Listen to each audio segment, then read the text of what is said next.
Hey guys, and welcome to my coverage of the first race of my third match of the ForzaRC Invitational. This time around, I'm going to be splitting the match up into shorter videos that will be posted throughout the week, so I'm hoping that this format will be a lot more digestible than the old, longer style of video that I used to post. This race at Suzuka marks the start of the most important round of all for me, as I was driving the Porsche GT1 Strassen version, which is the lead car of Lazarus, responsible for winning the races and getting the most points for the team. If I fail to win, the team will lose out big, and I have some very tough competition in my way. In qualifying though, my team managed to achieve pole position relatively easily, and I was able to start from the front, but the pressure was still on for this race, with TX3 Lightning and THR Rich being my closest competitors in the same car as me. My focus here was to get through turn 1 and get into my rhythm as soon as possible, but the next fastest car on track, Lightning, was hindered and practically written off for this race, as he had to serve a stop-go penalty for what I believe was social media conduct right at the beginning. This was great, as it meant that in this race at least, I didn't have to deal with him at all.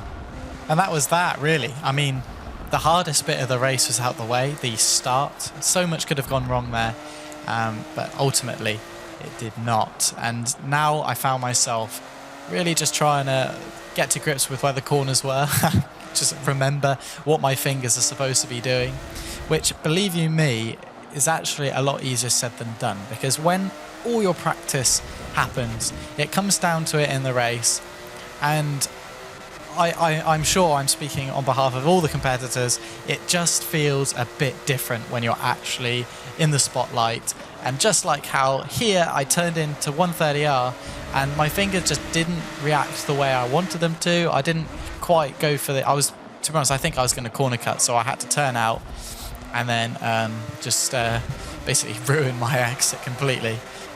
But it was a pretty nervy start in terms of 130R. There were like a few corners actually this weekend. It was mainly 130R, Maggots and Beckett's at Silverstone, as you'll see, and also Eau Rouge at Spa.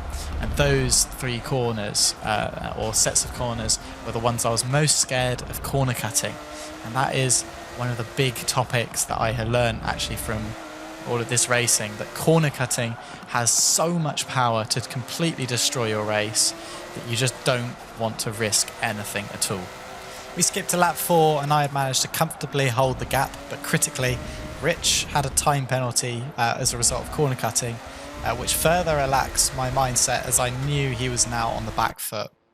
And this is kind of where my mindset and how it's depicted on the broadcast is quite interesting, because obviously it's so hard for the casters, Ali Tak and Charlie Martin in this case, to completely understand where the drivers' mindsets actually are in terms of their strategy and in the race. And I found it quite interesting that it was depicted in the broadcast, which is completely fair enough, that Rich was holding with me, driving extremely quickly. But I think what we're actually seeing, and from my perspective, was like in Formula 1, it's with the new rule sets, it's actually possible to manage a race. And by that I mean, I wasn't pushing at all. Like, I wasn't pushing at all to the car's potential, because I absolutely didn't need to. And once you start pushing, that's when mistakes become more likely. And I knew that Rich had very little opportunity to get past.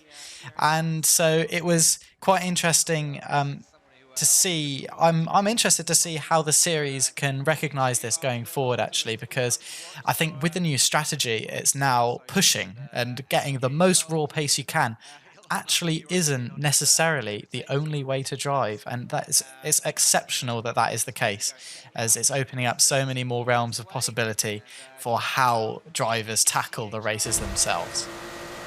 Now, as you can see by the bottom left, Rich had picked up, unfortunately for him, another penalty, which meant that all I really had to do was to not corner cut, and that was the win pretty much in the bag. But this race was, as I've said, very, very interesting, because it showed just how you can drive out in the lead if you want to get the most out of your results in this new format. And I think that the series is going down a really positive route if it promotes variation in driving styles like this, because beforehand it literally was the fastest person over a lap, regardless of all the little cuts and stuff that you happen to make. The fastest person will always win. But now the safest person can win, you know, and we'll see more of that in the next couple races. But in conclusion though, crossing the line, lap 7 of 7, he won, and that is a really, really good result for race 1. And I was really, really happy with this beginning, but this is only the beginning, and by far the hardest races are still to come. So thank you very much for watching this race, and I'll see you in the next one uploaded, that will be uploaded in a few days from now. But yeah, I really hope you enjoyed, and please, in the comments down below, let me know what you think of this new format.